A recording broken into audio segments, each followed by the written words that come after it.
The issue also is that the more data you accumulate, the more risky is the process, because the more data you have, it is difficult to keep in a proper way all this data. You have to have guarantees of the purpose of using this data, and also something which is clear statistically. Then those data, depending on the type of data, can give wrong information. Too much information also leads to the lack of accurate information. And one of the principles is information has to be accurate. So yes, it's not only a question of okay, we have many data, then we will only use those data for a specific purposes. Well, the keeping of data itself is risky. Yes, this is an interesting question, but now we are going to watch a short interview with Mr. Stavros Lambridis, Greek and Socialist Vice Chair of the Civil Liberties Committee. So let's watch it. Look, Big Brother society will not happen in Europe because some dictatorship will bring it. That is past for Europe. We're democracies, and that is not changing. Big Brother in Europe will happen, if it happens, because we will allow it voluntarily to happen little by little. It begins with a big terrorist attack, and we're all afraid, and then the government comes and says, we need this measure now to catch terrorists. So we all say, okay. Yeah. Then you get used to that measure, and the government comes and says, but it's not just terrorism, it's child pornography. It's a terrible thing, child pornography. So we say, okay, we're used to the terrorism thing, so let's have a little more for child pornography.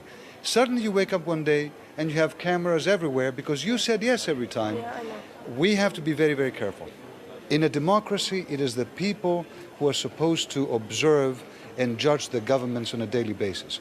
The moment that the government becomes the one to observe and judge its people on a daily basis, you have a total change of what a democracy is all about. And we have, as Europeans, to be very careful about this. So, for example, should you have a camera in every room or every house? Of course not. Should you have no cameras anywhere? I say, of course not, too. Yeah, I know. You need some cameras somewhere. Who determines the balance? Independent authorities and politicians, not policemen. So, Mr. Alvaro, you just said there was no balance. And I'd like to ask you how a citizen can be critical. Well, actually, I mean, how can a citizen be critical? By, of course, following the media, addressing the members of parliament they have elected, national parliaments, members of the European Parliament. It's just like maybe more public awareness, and of course also by behaving differently in their private lives. Right now, we've been talking about issues which have been sort of observations made by states, either the United States of America, either the European Union member states, when you have like passenger name records or data retention or whatever. But in everyday life, people are using the internet as if there would be no security breach or leak within the internet. People are putting private data on issues like YouTube, MySpace, whatever. They're posting their whole life on the internet and not knowing actually where this data is going to go, what people can do if they start collecting it. I can Google probably everybody on the world, and I will have at least one hit of somebody. So it's about awareness and that people know where their data is going. And critical is also questioning not only what's going to happen with the data, but is it really effective? Is it doing something? Because again, on the CCTV issue, in Germany we're also having the discussion of video observation of public places. But then we have a video cam there, and then crime scene or the criminals just move away to some other place. So they say, okay, now we have the cam here and it's safe, but now they're there, so we need another cam. And then they move again, so you need another one. And the question is, how much does any measure or any tool that we implement really fulfill the purpose? And if citizens don't start to become critical or to be critical on what we're doing, and if we really reach or achieve to make public safer, well, they have to interact with us also. What I expect from citizens is be critical, not how, just start to be critical at least. I think it's fundamental. I think that the first person who has to be critical with these considerations is the data subject himself or herself. And then there are many other politicians, independent authorities to look after these rights. But the first one to take care is the data subject himself or herself. That's fundamental.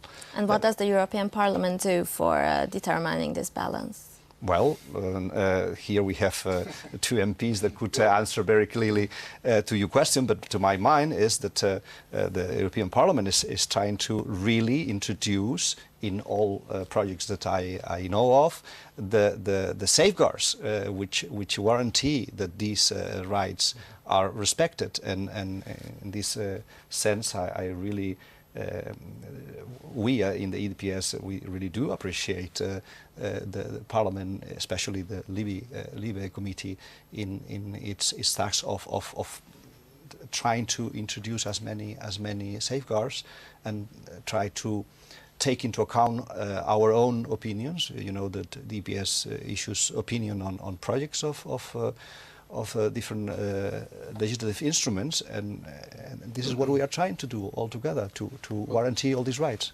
Actually, what Mr. Delgado is saying is that we work together because the European Data Protection Supervisor does not have a real original tool to somehow intervene in legislation, to put forward amendments or something, but they do opinions on every issue which is somehow related to data protection, to data subjects.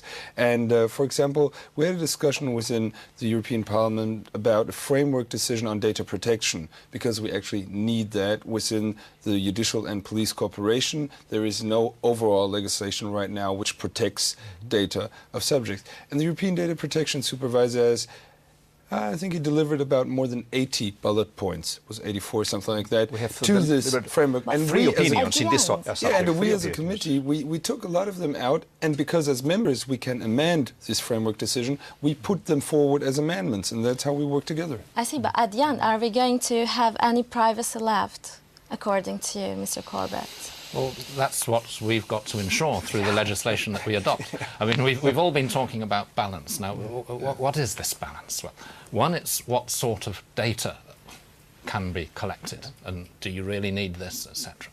Secondly, it's about what you're allowed to do with that data, how long you're allowed to keep it for, and who has access to it under what conditions. Does it have to be authorised by a judge, for instance, to look at certain data or not? Are there safeguards of that nature? And my final point is that this whole debate has made us realise what Alex just said, how much private data we all willingly give to banks, to airline companies, to all sorts of things over the internet, to private institutions without seeming to worry about it.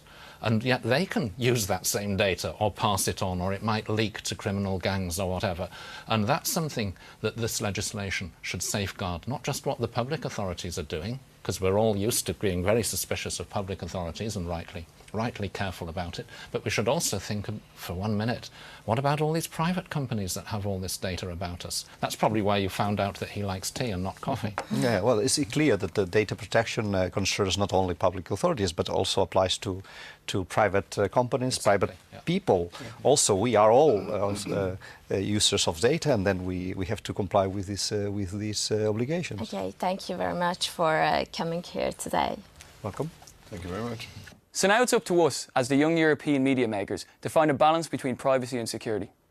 Thank you for joining us on today's Youth Media Days show. Slán y hasta la próxima.